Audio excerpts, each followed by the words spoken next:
ano, so surrender to God, no? So, napakaraming mga experience, napakaraming mga dreams, mga wants sa life o desire, sa kung ano ba yung talagang isusurrender natin kay Lord. Or many things sa buhay natin, marami siguro ang dapat natin to surrender kay Lord. But sabi po rito sa kanyang salita, sa main passage po, na binahagi ng ating kapatid, at sinabi niya sa kanila, at sinabi niya sa kanilang lahat, ang sino mang nagnanais na sumunod sa akin ay kinakailangan itakwil ang kanyang sarili at pasanin araw-araw ang kanyang krus at sumunod sa akin. Hindi sinasabi ng Panginoon na ang sino mang gustong sumunod sa akin ay itakwil lamang ang kanyang pangarap.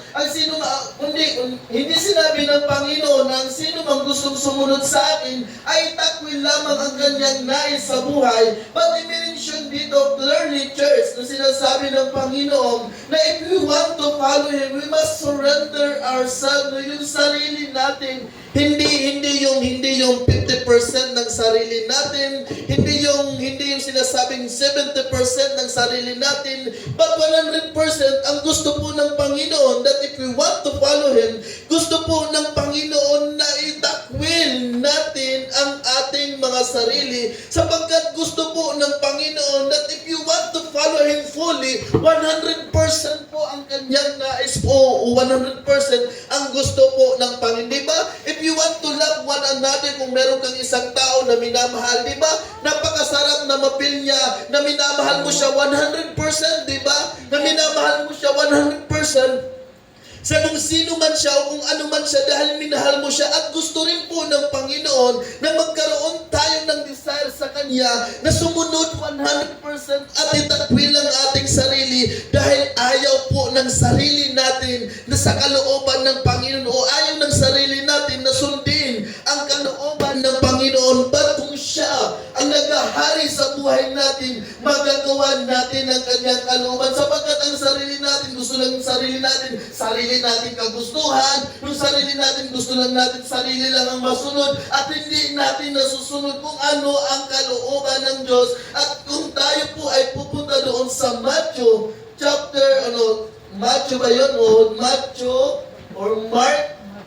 Nakalimutan ko ba? Sabi po doon sa Mark chapter 7, verse 21 hanggang 22, ito po yung tinutukoy ng Panginoon na sinasabi niya, itakwil nyo ang iyong sarili sapagkat ang sarili po natin ay against sa kalooban ng Panginoon. Ano po yung sarili natin? Ano yung gusto ng sarili natin? Sabi po ng sarili natin sa Mark chapter 7 verse 21 hanggang 22, sabi po niya, 23, sabi niya, sapagkat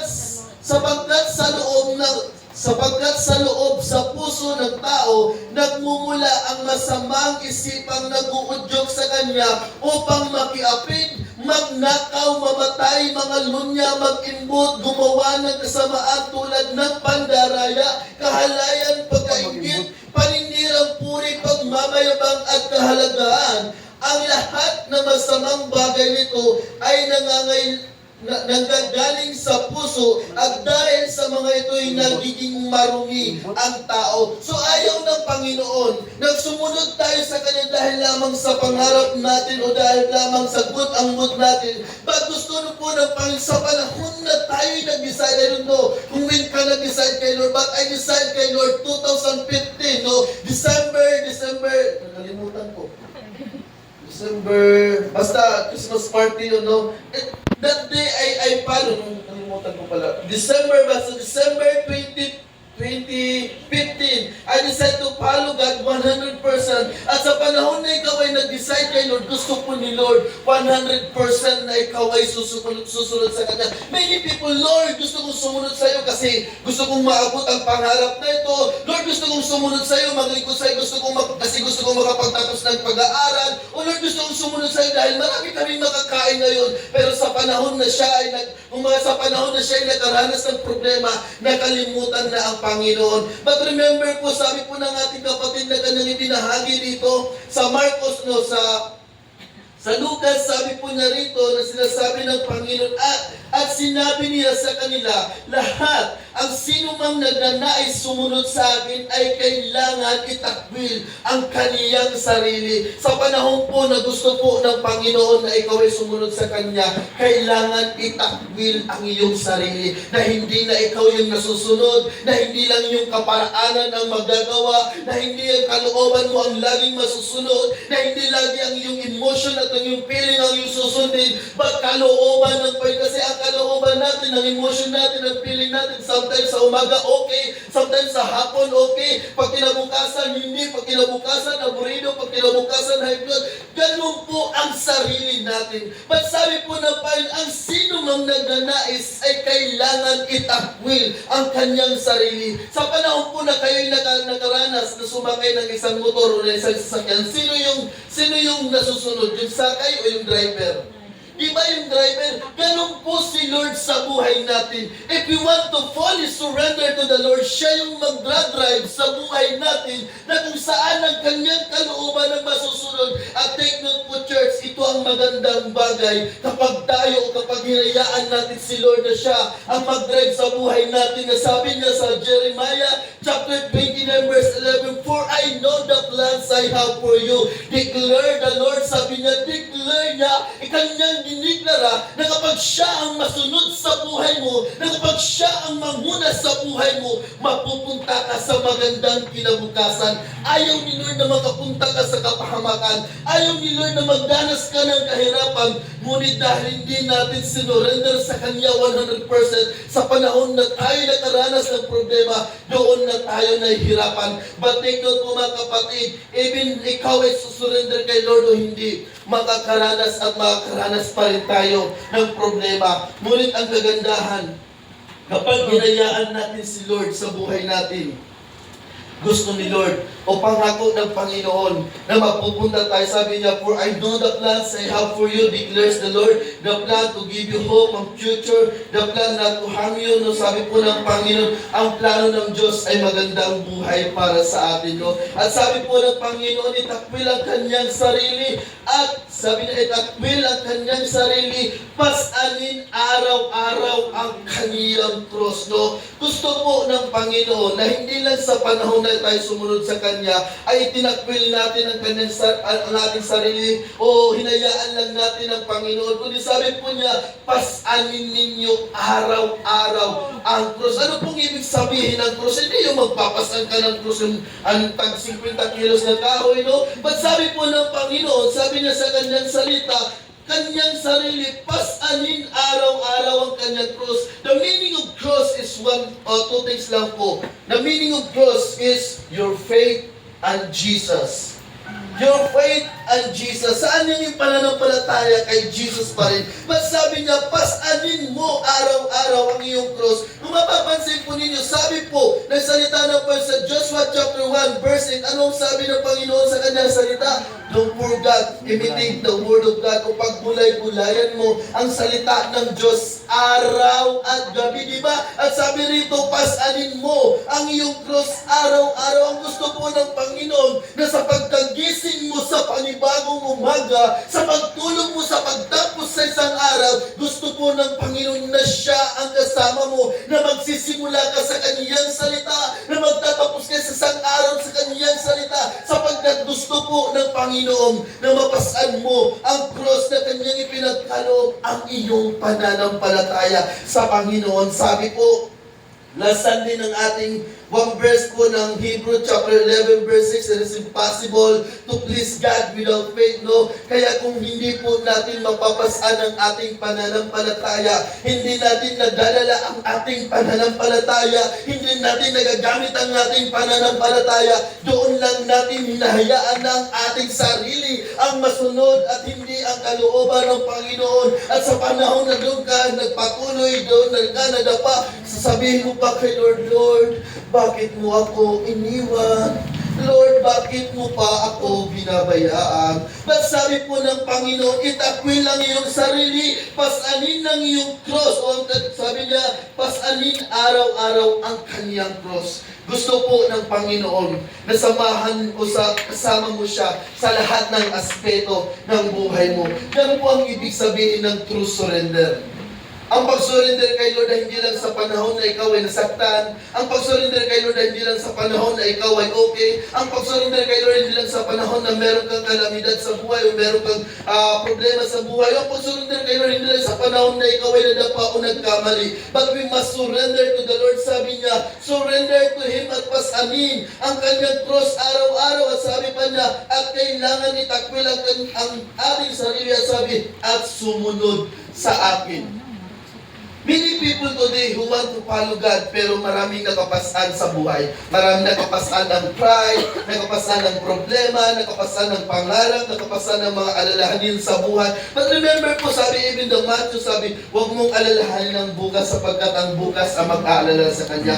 Gusto po ng Panginoon na sa taong 2026, what desire o what you are praying for o ano man ang iyong pagdadaanan sa taong ito, ano man ang iyong gustong maabot sa taong na ito, gusto po ni Lord na magtiwala ka sa Kanya. Sabi po ng ating kapatid, surrendering to the Lord means trusting also to the Lord. No? Nagtitiwala ka sa Kanyang kapamaraanan, nagtitiwala ka sa Kanyang pangako, nagtitiwala ka sa Kanyang salita na hindi ka papabayaan ng Panginoon. That's why the Proverbs chapter 3 verse 5 and 6, trust the Lord with all your heart and do not lean your own understanding. Acknowledge Him in all your way and He will make your straight path. Ganun po ang plano ng Panginoon sa buhay natin. Ngunit hindi po yan nagagawa kung hindi ka magsusurrender kay Lord. Kaya mga kapatid, we want to encourage you. Ano man ang iyong pangarap sa buhay, just surrender to the Lord 100%. Sapagkat kung mababasa po ninyo, kung papatuloy po ninyong babasahin ang Lucas chapter 9 verse 23 hanggang 26 po, kung mapapansin po ninyo, sabi po ng sa verse 24, ang naghahangad na maligtas ng kanyang buhay ay mawawalan nito. Kung nagnanais tayo na magkaroon ng magandang buhay sa sariling nating pamamaraan, kung gusto natin maging mataas kaysa ibang tao sa pamamagitan ng sarili nating paraan, kung gusto natin makilala, kung gusto mong mas kumbaga maging successful lamang sa pamamagitan mong pamamaraan, ang sabi po ng kanyang salita, ang naghahangad na maligtas ng kanyang buhay ay mawawalan nito. Ngunit sabi niya, ngunit ang mawawalan ng kanyang buhay alang-alang sa akin ay magkakamit na ito, mga kapatid. Ito po ang pangako ng Panginoon, that every time siya'y nag-encourage, every time na siya'y nagbigay ng utos, merong kalakip na pangako, a blessing that if we surrender to the Lord, at pasan natin ang ating cross, ang ating pananampalataya, and we declare the name of Jesus, sabi niya, magkakaroon ka ng buhay. Ano yung buhay? Sabi niya, ano itong buhay? Sa John chapter 10 verse 10b, abundant life ang gusto po ng Panginoon na ibigay sa atin. Kaya mga kapatid, gaya ng ibinahagi ng ating kapatid kanina, surrender it to the Lord. Ano man ang iyong pangarap, ano man ang iyong prayer, ano man ang iyong inanais maabot, ano man ang iyong burden sa buhay, surrender it to the Lord sapagkat sabi po ng Panginoon, sabi niya, He knows our plan. Siya ang nakakaalam ng buhay natin. Kaya mga kapatid, ano man ang iyong pagdadaanan, ano man ang iyong pangarap, let us continue to take our cross. Sabi nga, di ba meron pang sabi ng other, I don't know kung sa Lucas pa rin ba sabi, if anyone who want to follow me, he must deny himself, take up his cross. Meron pa ito, no? Sabi pa ng Panginoon, no? At sabi pa ng Panginoon, kayong lahat na nahirapan na bibigatan sa ipasanin, lumapit kayo sa akin at bibigyan ko kayo ng kapahingan. Kaya mga kapatid, normal lang po ang mapagod. No one is exempted. Lahat tayo napapagod. Ako napapagod, sino man napapagod. Lahat tayo napapagod. Lahat tayo nakakaranas ng ganitong buhay o iba't ibang problema. Ngunit ang kagandahan, may Diyos tayo na siyang pinagkakatiwalaan. Diyos na siyang nangako nung nandun siya sa krus ng Kalbaryo, Father and Spirit, hindi na maaaring makondem ang taong may pananampalataya, hindi na paparusahan ang taong may pagtitiwala, at hindi na maaaring parusahan ng mundong ito ang taong merong pananampalataya kay Kristo sapagkat nung nandun siya sa krus, Father and Spirit, tapos na mabayaran ng ating kasalanan, ngunit ang kailangan natin para tayo ay lumakad sa kanyang kabanalan at kanyang kaluwalhatian, we need to surrender ang sarili natin. We need to surrender to the Lord kung anuman yung nasa buhay natin, anuman yung maging pangarap man yan, maging prayer man yan, maging hinanakit man yan, Surrender it to the Lord sapagkat gusto po ng Panginoon na ikaw ay kanyang pagpalaan. Mga kapatid, ano man ang iyong dinaraanan o ano man ang iyong pagsubok, surrender it to the Lord. Hallelujah. May request ng worship team to please come. Hallelujah. As we walk in this new year of 2026, time goes by. Sabi nga, time goes by. Na madali lang ang panahon. Magmamatagal na buwas, February na, mag-celebrate ka naman at sinisiring araw ng mga pag-ibig, no? Pero, I don't know kung ano po ang iyong prayer sa life. But sabi po, take note po, sabi po ng ating kapatid at sabi ng Biblia na kanyang ibinahagi. At sabi po ng Panginoon, at sinabi niya sa kanilang lahat, ang sino mang nagnanais sumunod sa akin ay kailangan itakwil ang kaniyang sarili, pasanin araw-araw ang kanyang krus at sumunod sa akin. Mga kapatid, God want to bless you. God want to declare His blessing, His mercy upon your life. Ngunit hindi po niya yan magagawa kung hindi tayo mag-surrender sa Kanya. Dahil po hindi tayo ginawa ng robot ng Panginoon. He give us freedom to choose. He give us freedom to love. He give us freedom to walk. He give us freedom to surrender Him. Ngunit ang Diyos, dahil siya ang Diyos na makapangyarihan, hindi Kanya ginawang robot. Dahil sa Kanyang habang at pagpapala, pag ito ang pangako ng Panginoon, surrender to Him. If you keep on trusting Him, if you keep believing Him, if you keep proclaiming in His name, in His word to the world, no, sabi po ng Diyos, Kanya kang sasamahan, Kanya kang pagpapalain, Kanya kang hindi Kanya iiwan, at sabi po na hindi ka papabayaan ng kapatid. Katulad ng bahagi kanina na ating kapatid sa life ni Peter, when the times that he saw Jesus walking in the water, sabi niya, Lord, I want also to walk with you in the water, no? Sa buhay po ni Pedro, marami siyang mga pagkakamali. Pag nakita niya si Jesus, sabi niya, nagkaroon siya ng Sir Lord, I also want to walk with you. Nung si Pedro ay nagalakad sa tubig, dahil siya ay nag-focus sa mga alon na sa problema ng buhay, doon siya nagsimulang lumubog. Ganun po sa buhay natin. With the times that we didn't focus on the Lord, nag-focus ka sa problema, nag-focus ka sa mundo, nag-focus ka sa iyong sarili, nag-focus ka sa mga bagay-bagay na hindi naman ayon sa kalooban ng Panginoon. Doon ka nagsisimulang lumubog sa buhay at makakalimutan mo ang Diyos. Ngunit mga kapatid, kaya ng awitin ito nagsasabi ni Steve, itatago tayo sa kamay ng Diyos na kung saan doon sa kanyang kamay,